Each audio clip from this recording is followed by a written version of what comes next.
All right, we're here with Brian. Hi. Thrilljoy. The first thing that we wanted to ask you was about how Eric Peng Cheng came to join you guys. That's a good question. I like that. We know he owns a huge sneaker and streetwear company in Undefeated and with Bait, with anime collaboration. Strategically, this feels like a great move for you. What do you hope it brings to the future of Thrilljoy? Well, you might be the smartest person I've ever talked to because it is a really good. Thank you. Look, there are amazing collectible companies out there. I used to work for one for 20 years, right? Yeah. At Funko. We want to do something different. We want to do something that felt very fan-centric, but it was not just toys. It was collectibles meets fashion meets, pop culture and streetwear in the between. I mean, Eric's brilliant. I've watched, he did with Funko, I did with Funko what Eric did with Undefeated and Bait, about the same time, about the same time frame. And I've known him for a while, and I've always just thought he had a brilliant mind, and he looks at things different than I did. And that is exciting to me because we have really big plans for this company where we're going to put some of the greatest athletes, musicians, actors, celebrities with the things they love in pop culture with amazing collaborations. We're going to have price points $1,000, $3,000, $50, $500, and we're not going to do spreadsheet analysis. We're going to just make great stuff. Like the person just opened up a 24-piece Mars Attacks. Most people don't make collectibles and only make 24 pieces of something, and we are, and it brings so much joy to people. And so Eric's take on streetwear and his relationship with Nike and Adidas and Under Armour and all these athletes, it just makes so much sense for what we want to do as a company. And he's excited, and I'm excited, and I think it's gonna result in some pretty fun collaborations between us. That's awesome. In terms of the clothing, will the designs always be Thrilljoy kind of branded, or are you looking to kind of branch into IPs with the clothing? That's another really intelligent question. You guys are on fire. I'm not sure to give credit on that one too, but thank you both. The first line is definitely all me. The jumpsuits are knockoffs of Formula One racing jackets by Mercedes-Benz.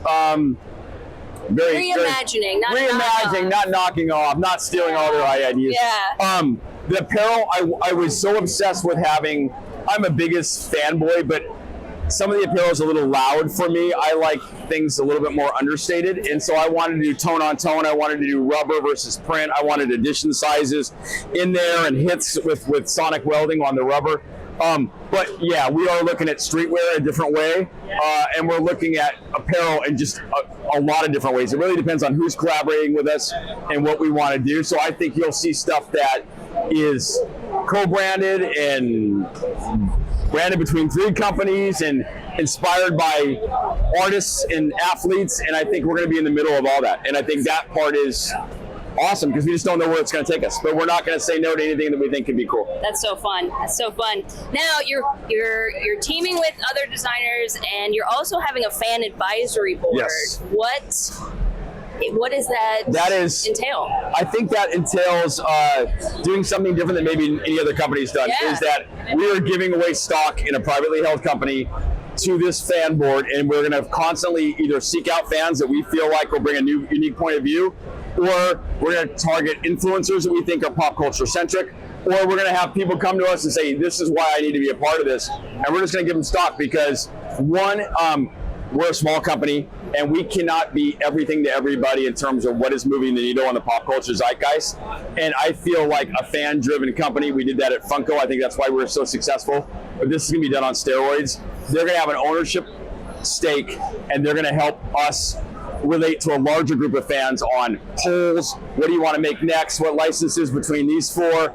And we're going to constantly engage fans in a way that hasn't been done before, and we did a really good job at Funko at doing that. We're just going to take it to another level here. That's awesome. What areas are you going to be focusing on? Is there a limit?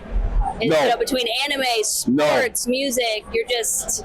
I think I do have a couple of things that we won't deviate from. Okay. We are going to do limited editions. We're not interested in mass production. We are going to have chases on everything. We're going to have super chases on some stuff. We're going to look for licenses like Warrior Nun, huge fan. I watched all the seasons.